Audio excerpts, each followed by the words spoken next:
ചെറിയ ടീമല്ല, കിടിലൻ ടീമാണ് വന്നേക്കുന്നത് അല്ലേ?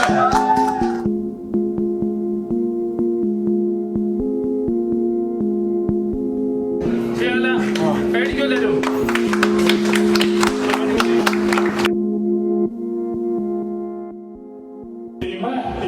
വയനാട്ടിലിരിക്കുമ്പോ ഒരുപാട് തവണ വന്നിട്ടുണ്ട്. പക്ഷെ മീനാക്ഷി എന്നുള്ള സ്ഥലത്ത് ആദ്യമായിട്ട് വന്നതാണ്. തിരക്കുള്ള ദിവസവും തിരക്കുള്ള സമയം മാറ്റി വെച്ചുകൊണ്ട് ഈ ഒരു പരിപാടി പങ്കെടുക്കുവാനും എന്നെ കാണാനും വന്നതിൽ വളരെ സന്തോഷം. പ്രിയ ബ്യൂട്ടീസ് പാർലർ അല്ലേ? ഞാൻ സൗന്ദര്യം നോക്കുന്നതാണ്, നേരത്തെ നോക്കുകയാണ്. ഫേസ് നന്നായിരിക്കുമ്പോഴാണ് അല്ലെ നമുക്ക് കണ്ണാടിയൊക്കെ കൂടുതൽ കോൺഫിഡൻസ് ചെയ്തു. വിജയിച്ചിരിക്കുന്നത് ചെറിയ ടീമല്ല, കിടിലൻ ടീമാണ് വന്നേക്കുന്നത് അല്ലേ? Okay, thank you.